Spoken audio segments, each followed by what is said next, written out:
Face à vos cibles! Est-ce que vous êtes content d'être là? Oui, mon major. Les pieds, ça va. J'épaule mon arme. Je lève légèrement. Je serre les coudes. Serre les coudes. Les coudes. Pas les épaules.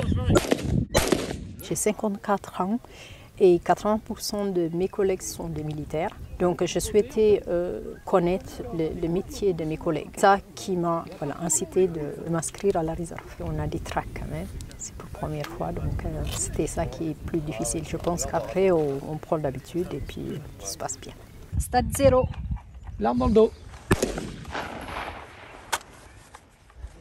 Bien, on va voir ce que ça va donner. Oh, on est d'accord?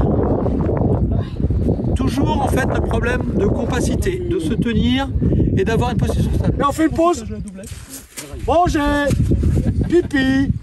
Hey, sortez-moi du point du tir. Un réserviste, j'ai toujours tendance à comparer ça avec le pompier volontaire. Vous faites ça sur votre temps libre, le week-end, les vacances, et vous participez à des activités d'entraînement, comme c'est le cas derrière moi aujourd'hui, à des missions opérationnelles sur le territoire national et plus rarement à l'étranger dans le cadre d'opérations extérieures. Il y a des tests forcément qui sont passés, des tests médicaux également, et puis on sélectionne un certain nombre de candidats pour venir gonfler nos rangs. On a des gens qui sont ingénieurs, on a des gens qui sont étudiants, on a des gens qui sont employés, ouvriers agricoles.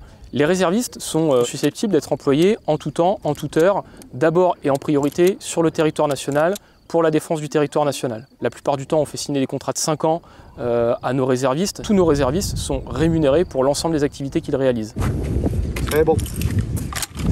Chargeur. Eh oui, les deux chargeurs. Les chargeurs.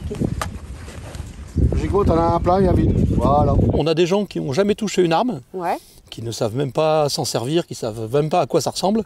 Et on leur apprend en fait, en 3-4 jours, à être capable de tirer en fait avec une arme de guerre de 200 mètres à 25 mètres dans toutes les positions et à toucher leur cible de façon très sûre. Et à manipuler leur arme en sécurité vis-à-vis de leurs camarades. C'est quoi la difficulté d'apprendre à tirer quand on n'a jamais vu une arme de sa vie? C'est comme pour le permis de conduire. N'importe qui peut apprendre à tirer à partir du moment où il applique les règles qu'on lui donne. Comme n'importe qui peut apprendre à conduire à partir du moment où il applique les règles qu'on lui donne. Quand vous conduisez depuis 2 ou 3 ans, que vous avez acquis de l'expérience, il y a tout un tas d'automatismes, de choses que vous voyez sans les voir, que votre cerveau occulte, il vous les signalera que s'il y a quelque chose qui ne fonctionne pas.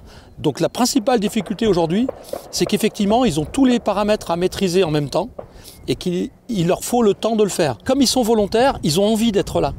Ça change énormément les choses, ça leur permet de progresser beaucoup plus vite. Soulève le groin, tu passes en dessous.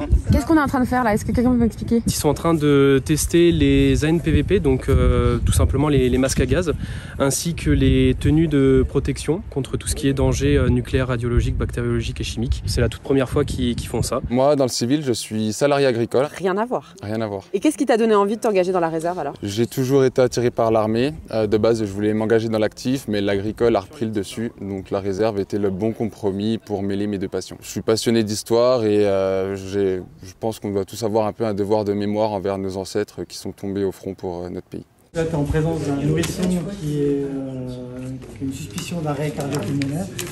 Donc tu dois gérer cette situation. On est formé au premier secours. Je suis étudiante en école d'art. J'ai décidé de faire moi-même réserviste pendant les week-ends, les vacances, les jours où je suis disponible. C'est quelque chose qui me tient à cœur, tout simplement. L'école d'art, c'est complètement différent parce que c'est pour faire de l'architecture, donc ça n'a rien à voir, mais c'est une double casquette. Je ne te donne pas d'indication, on continue à verser.